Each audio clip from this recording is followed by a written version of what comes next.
Hello guys, welcome back to another video. Today I just wanted to go over basically what I've noticed ever since I uploaded my Airpods Pro review video where I did praise it for basically just being a well-rounded Apple device for once, and how they really stepped up to the game from the AirPods 1 that I did not enjoy myself.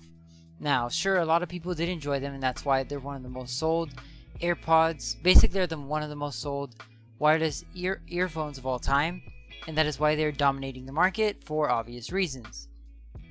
But ever since the AirPods Pro came out, a lot of people have for some reason been knocking them down for some reason, even though they upgraded everything that most people had a problem with on the first ones. So first off, we have the silicone tips, and they don't have the same in-ear design as regular wired earphones did in the past.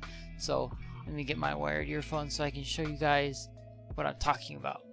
So as you see here, regular wired earphones without the cap on look like this, and a lot of people say that this hurts their ears for obvious reasons. It's like a giant metal housing. So Apple decided to get rid of that, and now because of that they have to sell their own proprietary silicone tips, and people are freaking out about it for whatever reason. And then they just announced that they were $4 for an extra pair when you get 3 pairs in the box. But for some reason people think $4 is a lot for in-ear tips. I don't understand the reasoning behind this. It's so reasonable, it's funny that people are going crazy over the fact that they're $4.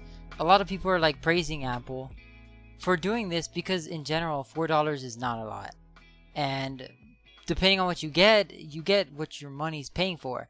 The other complaint was that it wasn't worth the $250, and to that I say, sure, the sound quality isn't the greatest, but they don't sound bad, right?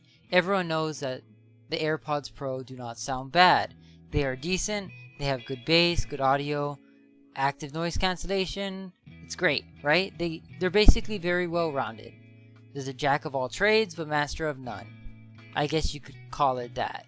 But to be honest with you, they're pretty much the master of ease of use, which is mainly what you're buying them for. Like Viper said in his latest video, which I'll show right here. It's not about the sound quality, it's about the convenience, ease of use. They think across all your Apple devices. They're compact. There's so many things that go into it that is just more than sound. So like Viper said, people aren't buying these earphones just for the sound quality. It's more to these earphones than just the sound quality. If you're going to spend $250 on wireless earphones and only wanting the sound quality for Apple AirPods Pro in this sense, then you're basically wasting your money. If you're looking for superb sound quality and you think that you would get that with $250, and sure, you have a reason to believe that you'd get superb sound quality for $250, but you got to keep in mind of all the things that they do right.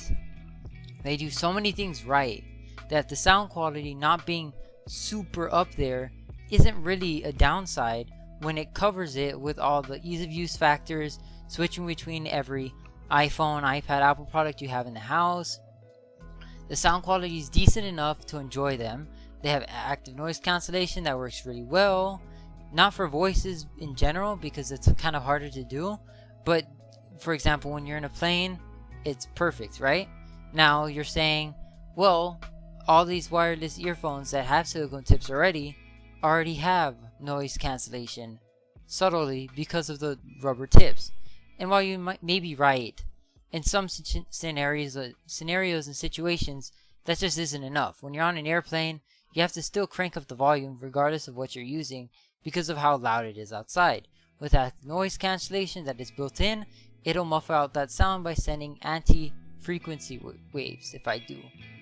I think that's what they're called. Yeah, anti-frequency waves, which changes. So basically, whatever sound's going into the earphones, it'll send a sound that's the exact opposite of it, which makes a level EQ. I saw a video on it, and it was very in-depth, and it made me basically appreciate it more. So that's always good to do research on them. Now, I'm not saying the AirPods Pro are for everyone, because if you're an audiophile, these do sound great and there are ease of use, but if you're like the biggest audiophile out there, which is kind of okay, I guess, you do you, but if you are, then you probably don't want to buy the AirPods Pro if you're looking for a wireless alternative. You might want to go Sony's route with its better sound quality, but like less ease of use. And to the people that are saying the Galaxy Buds are better than the AirPods Pro, I think you need to do more research on that, because as of now, to me, I do not believe that the Galaxy Buds are better than the AirPods Pro. Now, sure, if someone can prove me wrong, then I will definitely take all the criticism and will review my Galaxy Buds again, rather than, because I already did review my Galaxy Buds and I have a whole video on that. If you guys want to go watch it, just scroll down in my channel and it's there. If you guys want to watch my in-depth review of the Galaxy Buds, and I've used them for over like almost a year now, and I can guarantee you that the sound quality isn't really there. It's kind of lacking in most features. The battery life isn't the greatest, and when it comes to the AirPods Pro, the battery life is only 30 minutes less than the AirPods original with active noise cancellation, while some headphone companies have almost 20 hours of differences. So for example, there's Skull Candy headphones that came out, I think last year, that had 40 hours, right? And then the Skull Candy headphones that came out this year had 25, but only because they had active noise cancellation. And the fact that AirPods were able to do this without reducing the battery life shows how really good they are. So I think people should stop like attacking AirPods Pro for their high price when you get what you pay for. It's a very well-rounded device, and I applaud Apple for doing well for once, in my opinion, and making good wireless earphones for everyone to enjoy. Anyways, that's it for me in this video. Let me know what you guys think about the AirPods Pro in the comments below. If you did enjoy this video, it would mean a lot to me if you could like it, and subscribe for more content like this in the future. Anyways, I'll see you guys in the next one. Peace.